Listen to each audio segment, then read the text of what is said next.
The wind howled through the broken hills of the alien planet Terrath.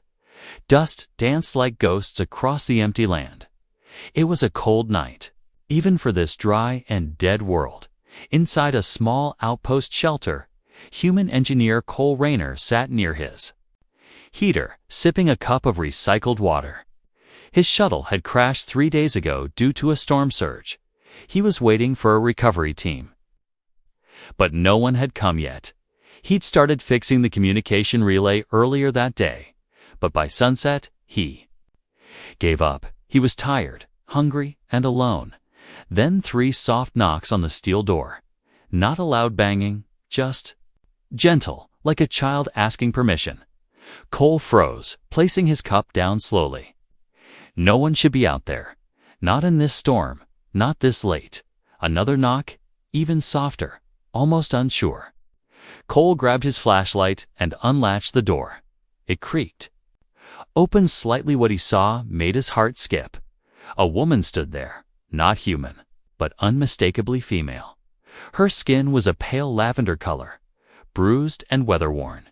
Her eyes, large and glassy, were filled with fear and exhaustion. In her arms, she held a small child, and another one clung to her leg. "I'm sorry," she whispered, her voice trembling. "We don't mean harm. Please. My children are well behaved. I can clean. I can cook. I can be a good wife to you, human. Just don't send us away." Cole didn't speak for a moment.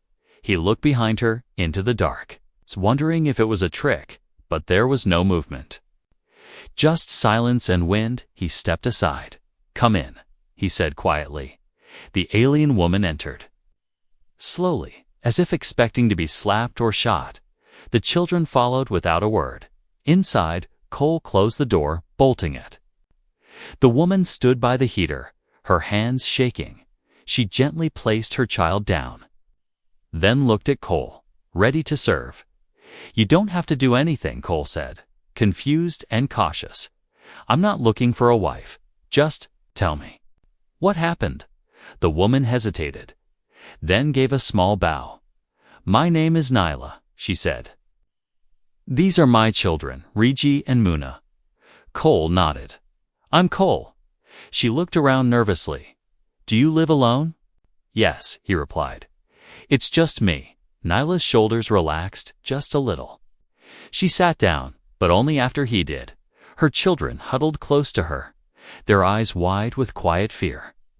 Cole warmed some meal packs and gave one to each of them.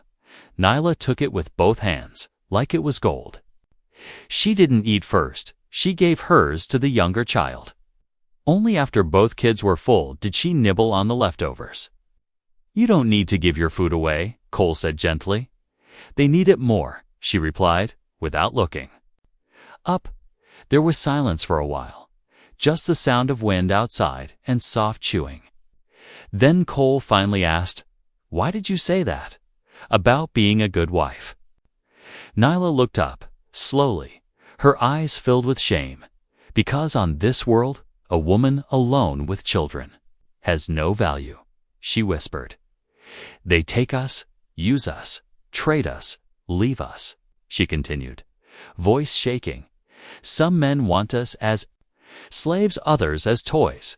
If we're lucky, someone takes pity and lets us clean floors in exchange for crumbs." Cole clenched his jaw. Duh. He had seen cruelty across many planets, but this felt personal now. "You thought I'd trade shelter for marriage?" he asked, not angry, just trying to understand. Nyla nodded. "Yes, I hoped. Maybe if I seemed useful, you'd let us stay." Cole leaned forward. "You and your children can stay as long as you need. No trade, no deal, just safety." A tear rolled down her cheek. She whispered something in her native tongue, then bowed her head. "Thank you, human." Later that night, while the children slept on a soft mat near the heater, Nyla sat awake, watching the door. Cole noticed. "You're still scared," he said. She nodded. "They're out there. The ones who want to take me back." Cole looked at the small blaster on the table beside him. I have enough bullets to make them think twice, he said, trying to smile. Nyla gave a weak laugh, but her eyes stayed on the door, and outside, far in the distance, a shadow moved in the storm. Watching the shelter from a rocky ridge, the next morning, Cole woke up to a smell he hadn't felt in days. Real food. He rubbed his eyes and sat up, blinking at the strange but warm scent filling the air. In the small kitchen corner, Nyla was cooking something using leftover meal packs and local herbs she must have found nearby. Her hands trembled slightly as she stirred the pan, but her face carried a soft, almost hopeful smile.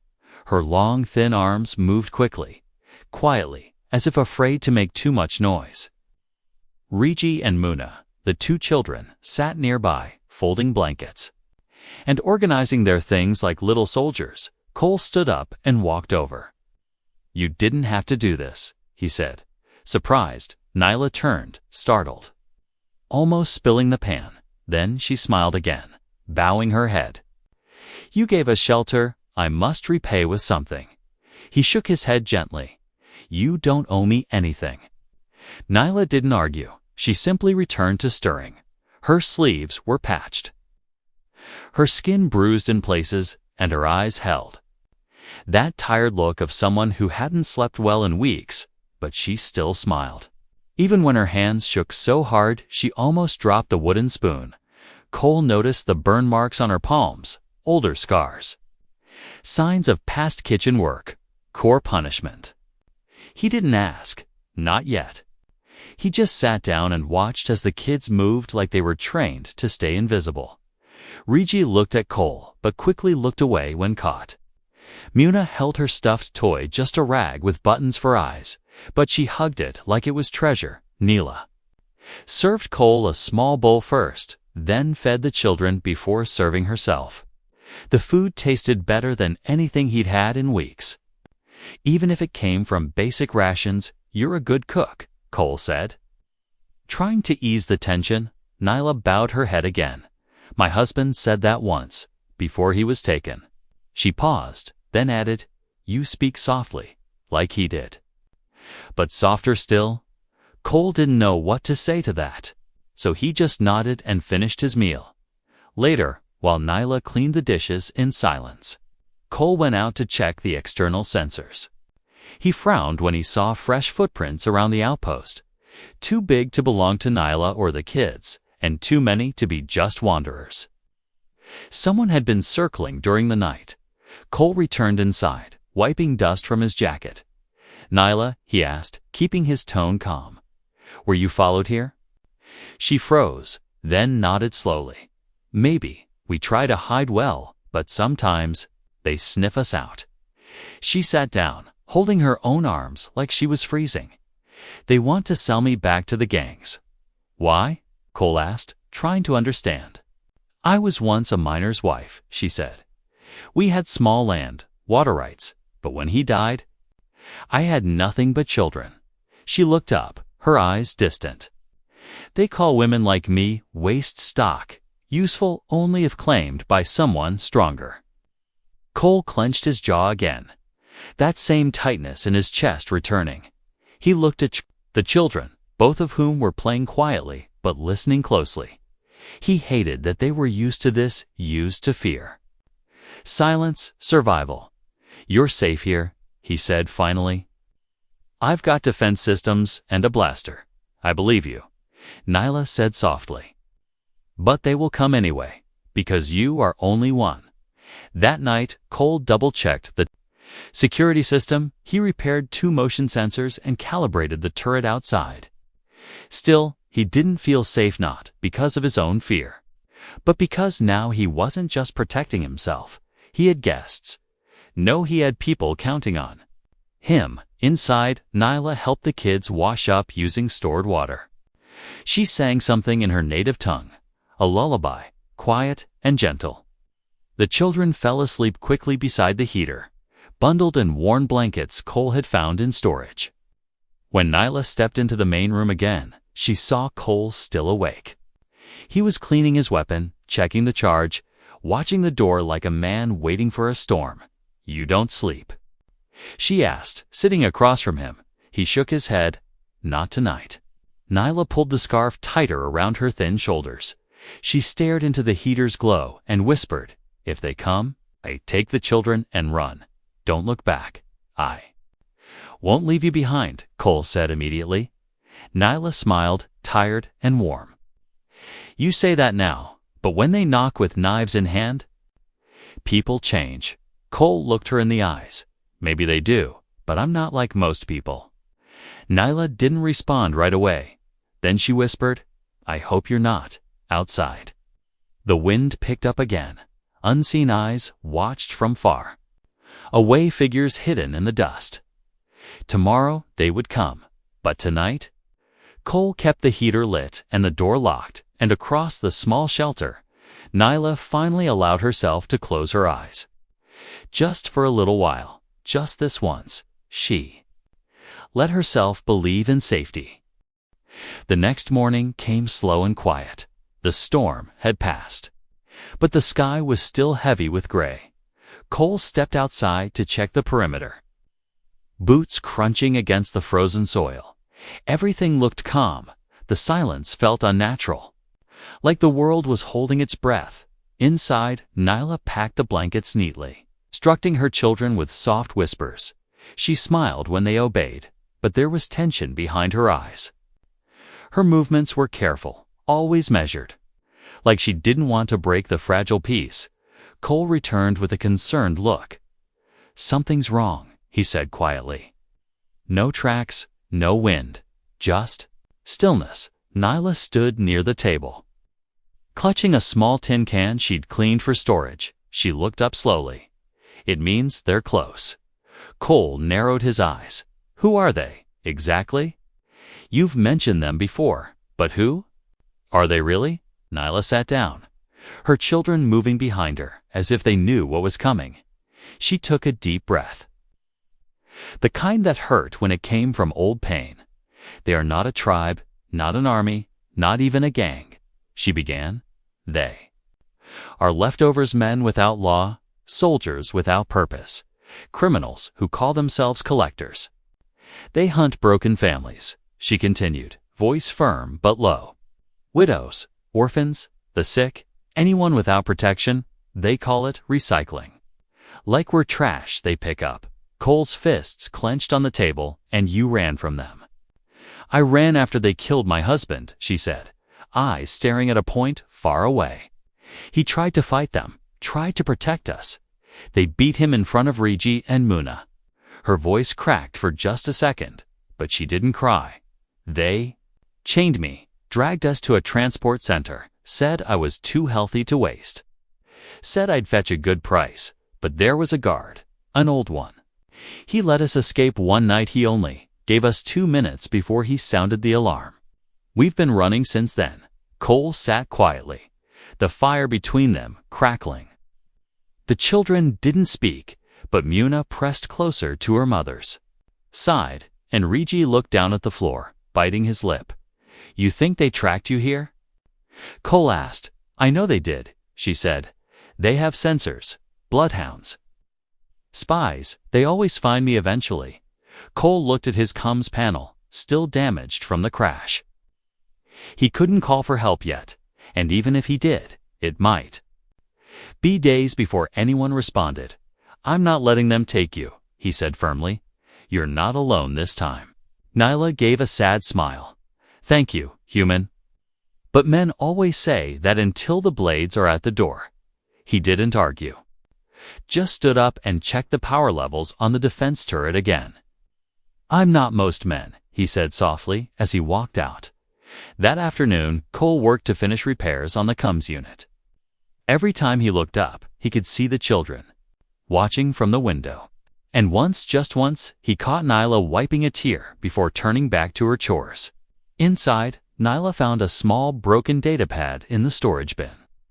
She cleaned it and gave it to the children to play with. For the first time, Regi laughed, pressing buttons that made old sounds and colors blink. Nyla watched them with a warm expression, but that flicker of peace quickly faded as she looked. At the locked door again, later, she approached Cole, her voice low. "If they come tonight, promise me one thing." Cole stopped working and looked at her. "If I die, don't let them take the children," she said. "Please.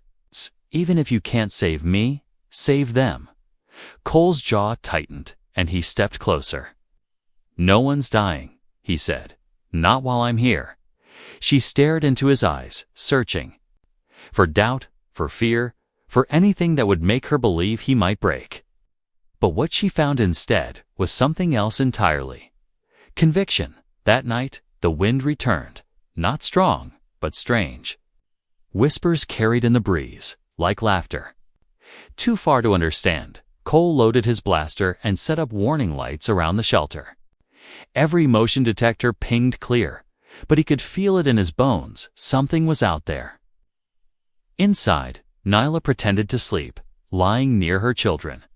Her hand never leaving the blade tucked under her coat.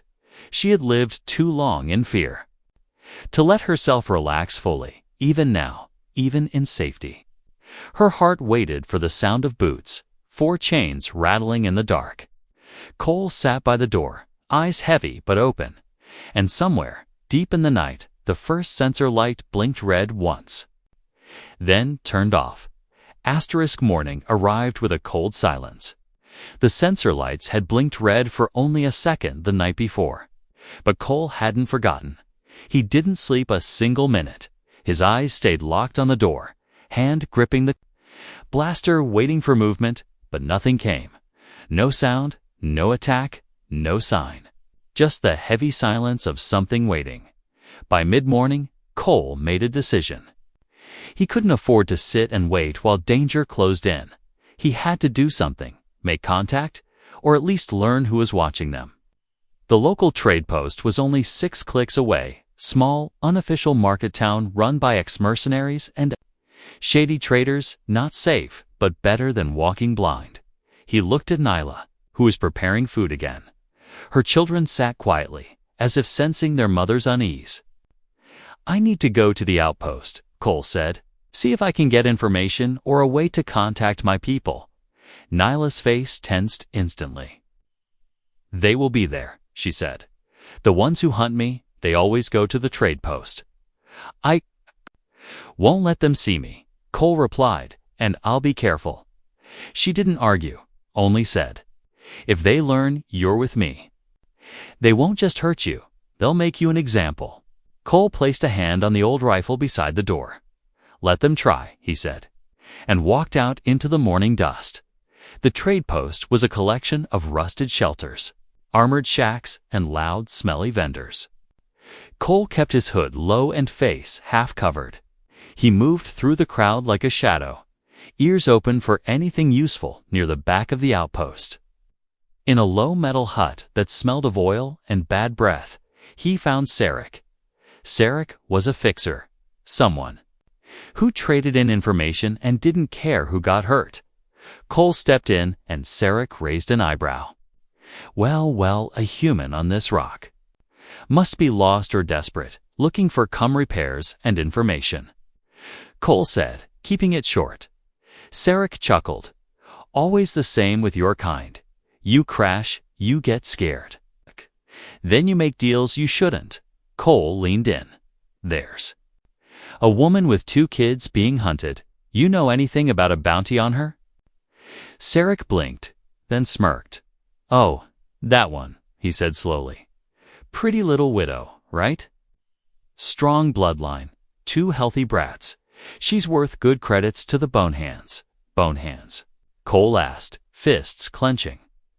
"The local scavenger war clan," Sarek explained. "They specialize in reclaiming property lost during border raids. She escaped from one of their holding camps. They've been sending scouts after her for months." Cole's heart sank, but his voice stayed calm. "How much is the bounty?" Sarek grinned. 10,000 if she's alive. 15 if the children come too. They don't want her dead, they want her broken. Cole stepped back, anger boiling.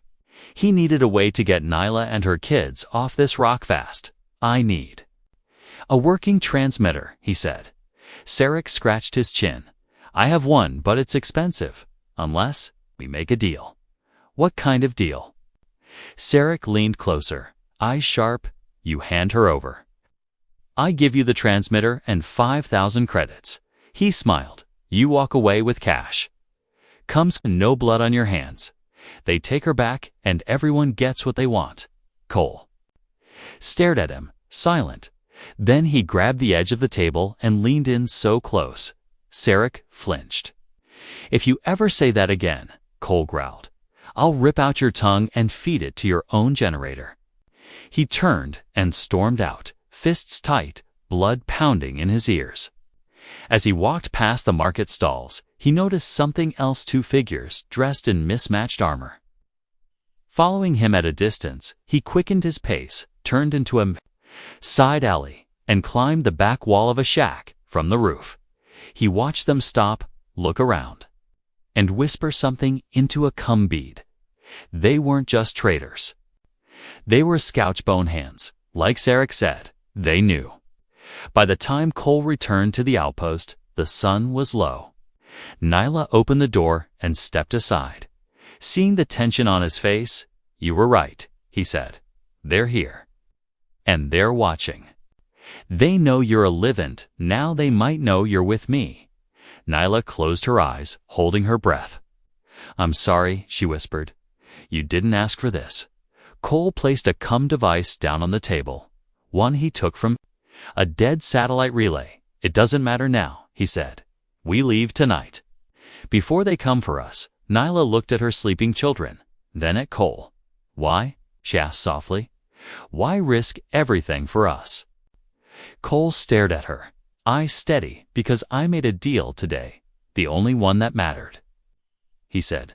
"I chose to protect you, no matter the cost." And outside, in the distance, the shadows moved again. This time, they weren't just watching, they were coming. The sky was turning purple when Cole returned to the shelter. The air was thick with tension, like something terrible was about to arrive. Nyla stood quietly near the children, her eyes locked on Cole's face. She could tell, without any words, that danger was now marching toward them. "We're leaving," Cole said, "tonight." "Before they get here," Nyla nodded slowly, "I'll wake the children." "No," he stopped her. "Let them rest until the last minute. We'll move under the cover of darkness." Cole had already packed a bag with emergency rations, water, tablets, and a broken map from the relay outpost. There was an abandoned mining crawler about 2 miles away, old rusty, but if he could get it started, it could carry them across the desert to the next human zone. Far from bonehands, far from bounty hunters, far from fear. Nyla prepared a few things quietly: some cloth, a wrapped bundle of food, the children's rag doll. She didn't speak, but her eyes said everything. She was scared, tired, and grateful all at once. They waited until the last flicker of sunlight dipped behind the mountains. Then, with heavy hearts and light footsteps, they moved. Nyla carried Muna, while Reggie held Cole's hand tightly. They followed the rocky path, moving through dark valleys where wind whispered and sand shifted like breath.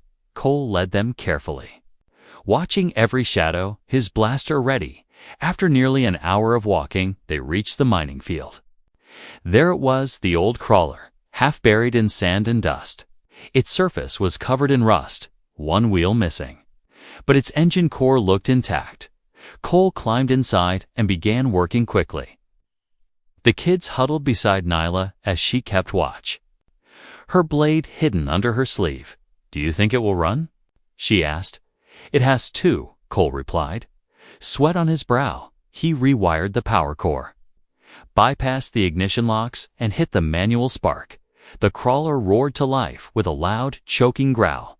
The engine shook. Lights flickered, but it was moving. Nyla helped the children climb in, while Cole checked the radar system. But then he saw it. A red blip, moving fast. "They're coming," he said. "We have to go now." The crawler rolled across the dirt path slowly at first, then picked up speed. The kids clung to their seats as Cole drove through the rocky terrain, dodging boulders and deep holes. Behind them, in the distance, 2 vehicles appeared, bone hands, moving like hungry wolves. They had seen the trail, and they were closing in fast. Cole turned sharply through a narrow canyon, trying to lose them. Dust clouds rose behind them, covering their path. Inside the crawler, Regi looked up at Cole with wide eyes. "Are we gonna die?" he asked, his voice small. "No," Cole said, not turning, "not while I'm driving."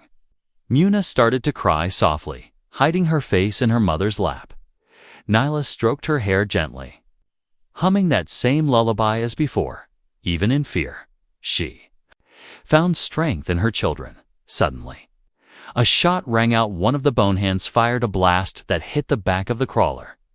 Metal sparked. The back panel tore open, and smoke filled the air. Cole swerved hard, yelling, "Hold on!" The crawler tipped sideways, one wheel slamming into a rock and bending. They skidded through a dip and barely made it through the other side. But then, silence. No more blasts, no engines behind them. The crawler stopped completely. Engine dead. Are they gone? Nyla whispered. "No," Cole replied, listening carefully. "They're waiting." Regi crawled closer to him and placed a hand on his arm. "Don't leave us, please," he said. You're like our dad now." Cole turned, stunned for a second. "You protect us," Regi added, voice trembling. "You keep Mom safe, you fix things, you fight." Like he used to, Cole didn't know what to say. He just pulled the boy close and held him tightly. "You're my kid now," he whispered. "Both of you. No one's taking you away." Muna peeked up from her mother's arms and reached for Cole too. He pulled her into his arms with Regi, holding both children against his chest. Nyla watched with tears in her eyes, her hands covering her mouth for the first time in so long. Someone had chosen them not because of what they could give, but because they were worth saving. Cole took a deep breath and looked at the panel again. "I can fix it," he said. "We're not done yet." With one hand, he cranked open the engine bay, sparks flying as he worked. The children sat quietly, watching their dad fight for them. Nyla sat beside them, whispering hope into their ears. And far behind, the bonehands waited, unaware that the family they thought was weak was about to fight like no one had before. The air inside the crawler grew tense. Sparks danced from the broken control panel as Cole rewired the engine by hand. He worked fast, sweat dripping from his forehead. Every second counting down to a fight. Nyla sat with the children behind him, whispering comfort they barely believed anymore. She kept her blade near her hip, her heart pounding with memories she had tried hard to forget. Far behind them, the bonehands waited, just beyond the canyon. Their bikes were silent now, but their presence was like poison in the wind. Cole finally shouted, "I need 2 more minutes," but he knew he didn't have them outside. A faint crunch echoed across the rock's footsteps. Nyla's eyes snapped toward the sound. She rose slowly, gently setting Muna down and placing Regi's hand over her heart. "Stay with your sister," she whispered, then stepped toward the back hatch. Cole heard her movements and looked up. "What are you doing?" "They're here," she said softly. "I know their walk." Cole pulled his blaster from the side panel and moved to the broken hatch. He peeked through the cracked metal and saw them 4 bonehands creeping down the slope, rifles aimed. Teeth grinning, one of them shouted, "Give us the girl, human, and we'll let you walk away." Another laughed. "She's just property, same as her kids." Cole raised his blaster and fired. The bolt hit the rock near one man's leg, sending him falling behind cover. The battle began. Shots fired, rocks exploded. Smoke filled the air. Cole fired again and again, pushing them back, but there were too many. Then, as he turned to reload, a sharp hiss came from the side. Another attacker had climbed onto the crawler, aiming straight at Cole's back. "Cole!" Nyla screamed, and everything happened at once. She threw herself forward, diving between Cole and the gun. The bolt struck her in the shoulder with a sickening sound. She fell to the floor, Gasping, blood soaking her sleeve, Cole turned instantly, fired point blank, and sent the attacker falling off the crawler in a burning heap. Nyla? Cole dropped beside her, grabbing her hand. Her eyes were wide, filled with pain. But she was still breathing. "I'm fine," she lied, her lips trembling. "Just fix it. Save them." Cole gritted his teeth and dragged her to the children. Reggie's eyes filled with horror, and Muna cried out, "Mama!" "She'll be okay," Cole said, though he didn't believe it. He pressed a bandage on the wound, but the blood kept coming. The blaster shots outside slowed Bone Hands were regrouping, planning their next attack. "I can't wait," Cole whispered to himself. "I have to move now." He ran back to the engine, shoved the last power rod into place, and slammed his fist on the ignition button. The crawler shook, then roared back to life. The dashboard lights blinked, the wheels turned, and for the first time in hours, they had power. Cole jumped into the driver's seat and shouted, "Hold on!" With one hard slam, the crawler shot forward, smashing over the rocks. The Bone Hands were caught off guard too, were crushed under the crawler's metal frame. Another jumped back and fired wildly. Shots hit the side, shattering a window. One bolt struck the edge of Cole's arm, burning a deep line across his jacket. He screamed, but didn't stop driving. The crawler moved like a beast across the desert, tearing through dirt and dust. Inside, Nyla faded in and out, holding Reggie's hand, whispering his name. "I'm here." He kept saying, "Mama, stay with me." Cole glanced back, his heart hammering. He didn't know if she'd survive, but he knew one thing. She had saved him without hesitation. She had taken a bullet that was meant for him. The Bone Hands didn't follow far. One of their vehicles caught fire, and the others turned back. They weren't used to prey that fought back this hard. Finally, hours later, the crawler creaked into a small human outpost. A military camp on the edge of the region, protected by patrol drones and watchtowers. Guards raised their weapons at first, but when they saw the children, the blood, and the wounded woman, they quickly opened the gates. Cole climbed out, barely able to stand. "She's hurt," he said. "Help her first." Medics rushed forward. Taking Nyla on a stretcher, she faded fully then. Unconscious but alive, Reggie and Muna were led to safety. Blankets wrapped around them. Cole sat on the dirt, head down. Exhausted beyond words, he had made it, but only because she believed in him. Only because she had been willing to die for him. It had been for days since the crawler crashed through the gates of the human outpost. For long, silent days since Nyla was taken into the medical unit. Cole waited outside her room every single hour. He didn't sleep much, didn't eat much. Either he just sat near the door, watching the light above it blink, redindicating under treatment. Reggie and Muna stayed in the refugee center nearby. The staff there fed them, bathed them, gave them soft beds to sleep in, but they asked about their mother every few minutes. "Is she okay? When can we see her?" Cole had no answers, only promises he prayed he could keep. On the fifth morning, the light above the door finally turned green. Cole stood up so fast his legs nearly gave out. A nurse stepped out with a small smile. "She's awake now, weak but stable." Cole nodded and entered the room slowly. Nyla lay on a clean bed, bandages around her shoulder and chest. Her skin looked pale, but her eyes, those bright violet eyes, opened the moment she saw him. "You came," she whispered, her voice hoarse. "I never left." Cole said gently, sitting beside her. He reached for her hand, and she didn't pull away. "I thought I would wake up in chains again," she said, looking away, "or not wake up at all." Cole shook his head. "You're safe now. They can't hurt you anymore." She closed her eyes briefly, a tear rolling down her cheek. "I was ready to die," she whispered, "but I was more afraid they'd take the children." "They're fine," Cole said. "They're being cared for, and they miss you." Nyla's hand tightened around his. "Thank you, Cole," she whispered, "for everything." He didn't reply at first. He just looked at her really. Looked at her, the bruises, the scars, the tired face that had seen too much, and still.